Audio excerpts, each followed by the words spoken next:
Professor Johnson, can you help me to understand what research design is? Oh, it's you, Alice. Of course I will help you. But first, please have a sit. Thank you, Professor. A research design is a structured plan that outlines how to conduct a research study. It includes the methods and procedures for collecting and analyzing data, ensuring the research question is effectively addressed. Oh, I see. And how do we differentiate between the three types of research design: exploratory, descriptive, and causal? Good question. Exploratory research aims to explore a problem or phenomenon to gain insights and ideas. It's flexible and open-ended. Descriptive research, on the other hand, seeks to describe characteristic of a population, or known as explanatory research, investigates the causes and effect relationships between variables. It's more structured and uses experiments to test hypotheses. That makes sense. What about cross-sectional and longitudinal studies? Before we go any further, let me treat you for a meal, since it's time for lunch and we can talk more. Sure. I also haven't taken my breakfast this morning and I'm so hungry.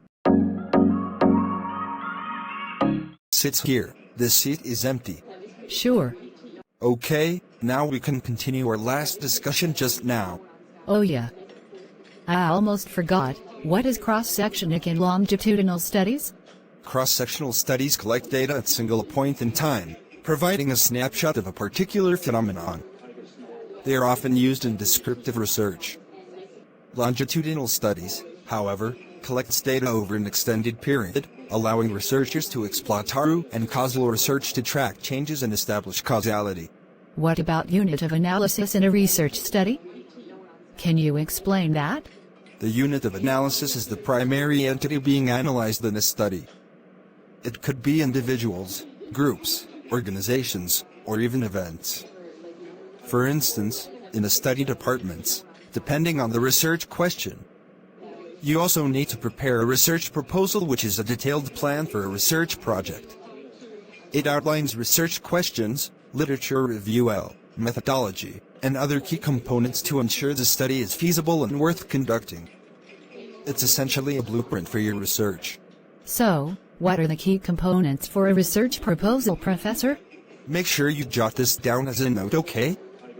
All you need are, number 1, title of your study, 2, table of contents, 3, abstract or summary, 4, introduction, 5, literature review, 6, theoretical framework and hypothesis, 7, research methodology, 8, contribution of research, 9, time frame, 10, budget, 11, conclusion, and last but not least, list of references. Thank you, Professor. I really appreciate your detailed explanation. I also want to remind you a few things, which are always make sure your proposal is clear and concise. Use proper formatting and citation styles. Make sure your objectives are realistic and your methodology is robust. And lastly, proofread your work to avoid any errors. I wish you the best of luck for your research proposal. Thank you, Professor.